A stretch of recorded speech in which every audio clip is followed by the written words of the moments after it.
guys, what is going on? RedMaster here, and welcome back to another video. Today we are actually trying something a little bit different. If you guys don't already recognize the site that I am on, it is of course TierMaker.com, the tier list site that's been uh, getting some popularity recently. I mean, it might have fallen off. I might be late to the dying trend, but you know what? We are still going to jump on it, even though that it is either dead or is very much dying. And what better way to, of course, jump on this trend than, of course, some cards and castles decks. And as you can see below, I have a bunch of images for some various C and C deck archetypes, or at least some sort of cover image that I thought would best fit some archetypes. And we are going to go through them and place them in, of course, a tier list of our own here. And, of course, the tiers are pretty straightforward. S at the top here, you know, the strongest of the strong, followed by A, B, C, and don't play the decks that fall in this tier. Pretty straightforward, pretty simple, so with that much out of the way, let's go ahead and jump into our first deck archetype. Alright, so first up we have Awaken here, and I think a good place to start our tier list for our Awaken is actually going to be in the B tier. Now, one of the oldest archetypes in this grouping, Awaken has been a go-to for many players for a long time. Of course, we played in many different forms with a multitude of faction combinations, seeing as how Awaken has the cards in nearly every faction with the exception of Vikings, of course. Also with different playstyles like the Classical Awakening, where we're seeing dojos providing a lot of extra draw and resources for matches, to some other variations like Super Golem, where you see players building up massive golems for various buffs and rare awakenings. There's a lot of room for players to explore and find where they're most comfortable. However, we have seen that Awaken can be one of the slowest decks out there, given that their bigger pieces like Saurus, Headwood, and Golem cost 5 gold each, and playing one will take up a lot of one turn. This, of course, gives decks time to move in quickly and overwhelm Awakening players, and once they're suffocated, Awaken does have difficulty bouncing back. So with that being said, Awaken will place in the B tier, and I would say that's a pretty good start for our tier list. Next up, we have the Dinos, and unfortunately, for much as I do love dinosaurs, you guys know me with the School Evolution, they're unfortunately going to have to be in the C tier. The archetype with the fewest cards, Dinos have struggled for a long time in ranked play, and seeing as how the archetype has a total of 7 cards on their own, dinosaurs can't really accomplish much aside from using Dino Evolution to evolve some of their baby dinos on the field and giving their dinos some buffs, with their lack of resources. That's kind of all they can really do. This has led to the archetype becoming more of a support archetype rather than their own sort of the one that kind of stands out on their own, where it finds some better luck, of course, pairing with some decks that are more successful, creating dino variations of those said decks. However, since they don't do very well on their own as sort of a pure dino deck, dinosaurs are unfortunately going to have to be in the C tier for now. And next up is the Dragons. I think right now Dragons will be next to Awakening right here in our B tier. Probably the second oldest in this grouping, Dragons have been considered an on and off choice for years. Going through considerable changes every now and then have severely affected the way players view Dragons, as seen by their constant on and off appearances in ranked play, from being a deck that prided itself once in unpredictability, not knowing what dragon you could see, to becoming another deck that focuses on buffs with a trick or gimmick up its sleeve again. Again, that illustrates the back and forth that the archetype kind of faces. However, where they are now, it's a pretty decent place in my opinion, taking advantage of the global buff power with Dragon Temple, pulling out big units like Dramoth, Yenneroth, and some Super Drakes with the help of buffs, and even utilizing Aeroth's latest incarnation for some game-ending burst damage, as we saw with the Wind Dragons, not too long ago in a separate video. Those are all examples of how we've seen dragons keep themselves alive in the rank scene. Although, despite having all these tricks, we've still seen dragons fall short to a variety of other archetypes that can dominate the board faster than dragons can react. And for that reason, dragons for now will rest well in the B tier. Next up on the list, we are running Dwarfs here. Now, Dwarfs, much like the Dinos that they were introduced alongside, they will be unfortunately sitting in the C tier. The Dwarfs haven't seen too much success in the ranked scene as their own deck, of course, similar to Dinosaurs. We've seen the tools of Dwarfs used in various decks, things like Sharpshooter, Miner, and most notoriously Mordok used to good success, but as their own sort of pure deck, they do seem to struggle. And part of that can probably relate to how Dwarves are traditionally played, putting as much units on the board as possible to make use of big spells like Dwarven Weapons and Mythal to create a ton of charged up units. However, with the destructive AoE spells like Dragon's Fire and Flamestorm, along with tricks like Chain and Rampage, it seems like Dwarf decks can never find a way to keep a ton of their units alive long enough to create that value for their spells, and with that, it's sort of the main reason as to why the Dwarf decks, as a pure form, don't really seem to do that well, and why the Dwarves, as sort of an archetype, as a deck, for now, remain in the C tier. And following Dwarves, we do have Greed. Now, ultimately, Greed is going to be in our S tier, or at least one of our first S tiers for this video. Probably the most dominant archetype in the game at the moment. Greed has shown in recent months that it deserves to be an S tier contender at the very least. Using the gold gain from Pirates to feed School of Knowledge for a seemingly endless amount of resources has worked wonders for the archetype, especially when those resources include, such things as ramp, big units coming out very early thanks to that ramp, hard removal, global buffs, big heals, and more. Several other sort of inclusions here that add more elements to that already stacked list. Greed has the ability to just overwhelm opponents by having a multitude of backup resources, and having all those backup resources that are strong to add on to that. They can put in serious work on an already depleted opponent, especially when, again, like I said, those resources are the strongest in the current format that we've seen. And we have seen that Greed demonstrates this power against some of the top decks as well, and for that reason, it's clear to see why Greed, for me at least, sits in the S tier category. Next up on the list is Knights, and Knights, again, are going to have to join our friends here in the B tier category. Another seasoned archetype here in our grouping. Knights have found themselves in a similar position with Dragons in being an on and off choice for, a couple of months now, but never finding a dominant position in ranked play. Not, in this current format, but, of course, back in olden times when Knights were a more dominant faction under kind of a different banner.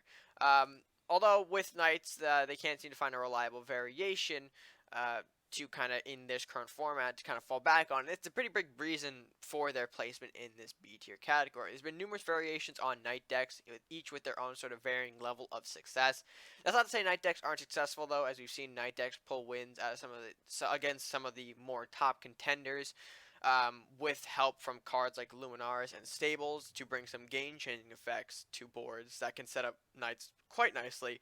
However, their lack of a consistent and reliable sort of global fallback choice, I guess is a good way to put it, for me, I think is a pretty good reason as to why Knights sit in the B tier. They're not always going to come out on top of all these top tier decks. They do pull out some wins, they do have some power, hence why they're not sitting in the C tier with Dinos and Dwarves. However, for this kind of big reason, they do have to, or at least in my opinion, they do sit in the B tier for now. Now we move on to something that might intrigue a couple of players. I decided to kind of throw Coruscope onto this mix as well. And to me, Coruscope has, proven itself to be a deck that deserves some A tier contention. Of course, let me kind of explain this though. Coruscope, of course, has shown to be quite the nuisance for multiple players in the past few months. Usually a slow starting deck, but once Koru drops and finds a scope, he becomes a nearly unkillable killing machine. The ability to smack down a unit, go back into hiding, and move again keeps opponents guessing on where Koru is at all times. Meanwhile, that Koru becomes supported from units built up in the absence of enemy units to slow that build up down. So we start to see a build up of sort of a backup force for when Koru dies, or sometimes to even kind of move in as Koru's kind of cleaning up the enemy's side, if that makes any kind of sense over there. Although being forced into the Ninja Pirate faction, there's only so much that can support Koru with. There's only so many elements that you can use to back up Koru in those two colors, and it's partly a reason why we see Coruscope in the A tier contention. It doesn't have the resources that Greed decks have access to, being stuck in only one possible faction combination.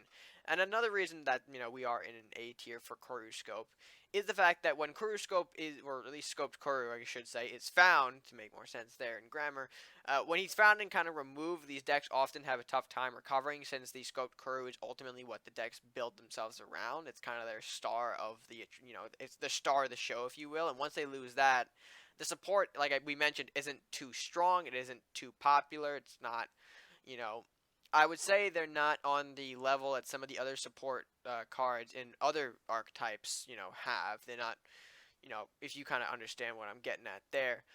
So with that kind of reason, it doesn't mean that they're not a tough deck to be contended with, though. Like I said, Coruscope, nearly an unkillable killing machine, and for that reason, Coruscope will place in our A tier category. Next up, we have Last Will. I think it's no surprise that Last will be sitting in our A tier category. A deck that's no stranger to top level play, Last Will is a deck that's been a consistent go-to for the past few months, at one point being on top of the competitive scene. The ability to carry a lot of burn options to root out problem cards from opponents, and meanwhile slowly building up a large Andrew that gets to the point where he can only be taken out by a hard removal, such as Mercenary's Execution, is a nasty combination to face, and one that tends to be effective most of the time. However, where Last Will is strong, there also lies its very weakness in the same elements that block it from being an S tier deck. We've mentioned how Andrew is still vulnerable to hard removal with Mercenary's Execution in nearly every pirate deck. There's usually at least one copy of Mercenary's Execution, of course, sometimes two. Rarely three, but usually at least two. So it's only a matter of time before Andrew falls against those pirate decks, leading to a loss of all the effort and work spent building up that Andrew. And with the sacrifices of various Last Will units to build that Andrew up in the first place, it kind of means that your deck will kind of start to fall apart when it comes to units and kind of developing a push. Meanwhile, on the burn side of it, the burns that the Archetype carries, at least, tends to be, of course, not limited to, but includes usually cards like Flame Cannon and Flame Storm, with both actually dealing damage to the player using it. This would mean that if a player were to run 3 copies of each, which is pretty close to the actual one that they use, so say that an opponent decided to run 3 Flame Cannon and 3 Flame Storm, that's a total of 15 damage that they can deal to themselves out of a 20 health castle. And if they don't happen to pull any healing from their deck, that can lead to big trouble for a Last Will user. And those two reasons, at least for me, the vulnerable Andrew that he can be removed by a hard execution or hard removal Mercenary's Execution, plus the abundance of burn in the deck that can backfire on the user, is two pretty clear reasons as to why I think Last Will sit in the A tier category. Next up on the list is Monsters. Now, Monsters, unfortunately, going to have to hang out with our Dwarf and Dino friends in the C tier, and let me explain why. Formerly a top tier contender around the time of inception, Monster decks unfortunately have not aged too well in this current format. With how certain changes went down, plus how all the other decks that have emerged since various changes went down, it's not really a big surprise to see how Monsters ended up in the position that they are in now. Probably the biggest contributor to their downfall of Monsters was the harsh factionization of various monster cards. Cards that were formerly neutral like Kai Jr., Mothra, and King Kaiju were forced to move into an unfamiliar faction ninjas, which don't really carry a huge ton of monster support, and throw in the various tweaks and reworks to Monsters, and it kind of showed in gameplay how Pirate Ninja Pure Monster began to fall short and to struggle. Not only that, but the playstyle of Monsters became somewhat obsolete as well, playing a deck whose sole kind of goal was either Big Mothra or Surprise Kraken didn't really cut it against some of the more top tier decks that kind of developed later on, and these factors have forced Monsters into a lower tier contention. But I wouldn't say unplayable contention, of course, not in the we're not putting Monster in the don't play the decks here. They do have some success being thrown in with, like Dinosaur, kind of, if you pair them with other decks, they do tend to do well, but on their own as a pure monster deck in Ninja Pirate, where they are kind of supposed to be, they really don't fare all too well. For that reason, Monsters are going to hang out in our C tier. Next up is Pirate Druid Midrange. While not the most recent deck in the group, it is going to, of course, hit in the, or at least hang out in the A tier category. Pirate Druid Midrange is a deck we've seen surge in popularity among the rise of the Druid faction and the release of Elvish Thief. With the Druid faction, of course, their mid-game incredibly populated with cards like Fenrir and Beastmaster, plus the emergence of Elvish Thief not only leads to that populated mid-game coming out earlier, and leading to more play from cards like Call for Aid, but Elvish Thief is also an extremely valuable unit, providing a 2 gold unit with the much coveted 3 attack, and having that ramp gap in the 2 gold spot. that normally you'd have to play like a mugging or treasure hunt to have that kind of same ramp potential. But of course, with Elvish Thief, you do have the chance for multiple Thief hits and thereby more ramp. But anyway, getting off track here, these are not the only two reasons as to why the deck has been so successful. We previously mentioned the benefits of both ramp and scope with the Greed and Koru scope decks respectively. So it should be no surprise that when they combined in this deck, they, with like they do with Greed, you do see some positive results, especially when you're pairing scope with rampage units like Fenrir or another unit that happens to be paired with Bestial Rage. However, the reason that this deck kind of places in the A tier and not in the S tier like Greed is a difference in draw power. The deck works with two factions that don't carry a lot of draw support. Pirates only carrying their one draw in the form of Onslaught, while Druids have absolutely no draw support, meaning the deck relies off Lumber and Shaman as the only viable draw options to support this faction combination. And most of the Pirate Druid mid-range decks tend to not run Shaman, so that means that once this deck kind of runs out of steam in a match, they often struggle to bounce back given their slow intake of resources. However, this doesn't really stop the deck from being a great choice though, and finds itself resting in the A tier category. Next up is the Aggro Rush decks, and for me, they are sitting in the C tier category. Another archetype that seemingly never picks up any real momentum. For some reason, I had difficulty saying momentum. The Aggro Rush style is one that is very varied with their success. Of course, probably the quickest archetype in the game when it comes to achieving what they want. The decks focus primarily on rushing cheaper units and burns to reach the goal of knocking the opponent's castle before that opponent can really get anything started. This obviously leads to Warlocks being a big factor in these decks, normally followed up by Vikings for their freeze or buffs they provide the deck. Or on rare occasions we see Druids or Ninjas being paired up with them sometimes. However, despite getting their resources out faster and landing some decent damage on opponents, the archetype heavily suffers from draw problems. Not being able to capitalize on an advantage gives an opponent time to clear away aggro, mount a counter push, and usually Rush will have a hard time defending those since their resources are cheaper and meant more for castle damage. And we see a loss of advantage when usually Rush isn't able to put down more cards or put more aggression forward solely because they lack the resources to do so. On top of that, we see the archetype struggle when healing is involved in any sort of capacity. Being able to repair damage on a castle is a big advantage against Rush decks, since you're basically wiping progress that the Rush deck made with limited resources they have in hand. And we now know, since Rush decks don't have many resources that, to draw from, or at least once they kind of run out, they lose steam. To make up for that progress, with healing, uh, they kind of just get squashed right then and there. So for that reason, it's a big detriment to those decks, and for that reason, Aggro Rush decks will sit in the C tier category. Now, next up, we have traps, and for our sort of big twist, I guess, maybe not a twist, or maybe the one thing that you might not have thought, I'm actually going to put traps in the don't play the decks here category. Now, an archetype that saw big popularity around the introduction of traps themselves, trap decks have also seen a downfall similar to monsters. In their height, trap decks were able to create nasty trap-filled boards supported by dojos for not only draw but to add a discount onto each trap as well, to the point where 2 dojos on the board simply led to traps being placed for free, while also drawing whoever has those dojos 2 cards. Now, we mentioned previously the importance of having a lot of resources at your disposal, with Greed being a current example of how that kind of works in the top tier area, so it's no surprise to see why traps gained the popularity that they did. To add on to that, the traps that were involved, of course, were difficult to get around. Traps like Aiajutsu, Secret Dragon, Might of the Minotaur, and more being played. Opponents found it difficult to avoid setting those traps off in such a way that could potentially end the game based on how impactful various traps were. However, the archetype is another prime example of how a few tweaks and reworks can pretty much cripple a deck.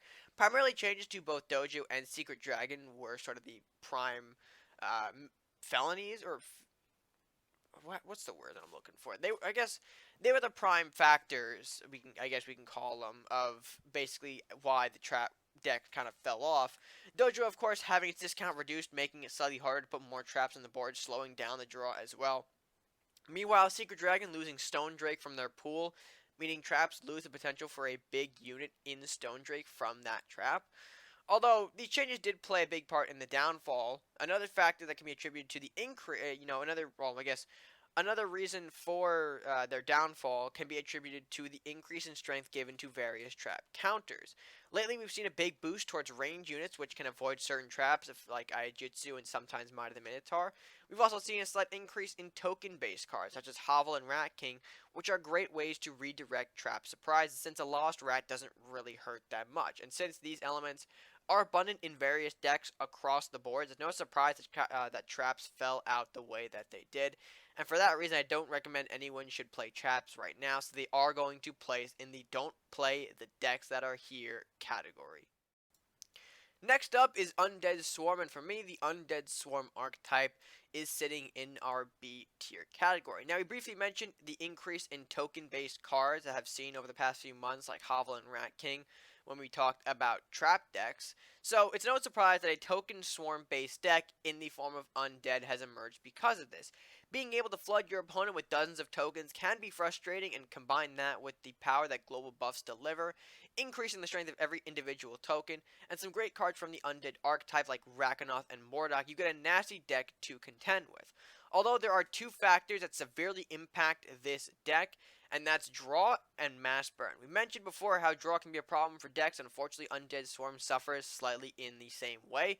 However, it's not that this deck has issues with lack of resources, but more on the side of finding their token spawners. What gives Undead Swarm their edge is the ability to have multiple spawners in Hovel and Altar, that when you have two or more out at one time, it becomes difficult to fight the swarm that begins to snowball. These decks don't need to find their spawners in a 50-card deck, which becomes slightly challenging when there isn't a lot of draw options, in the factions that make this deck work. So not being able to create that snowball effect, it's certainly a challenge for the archetype. But even when they are able to make that swarm happen, another big problem still exists in the form of mass burn. In cards like Flamestorm and Dragon's Fire, with these cards being able to hit nearly everything on the board, it becomes an issue when one card has the ability to completely wipe out a token swarm.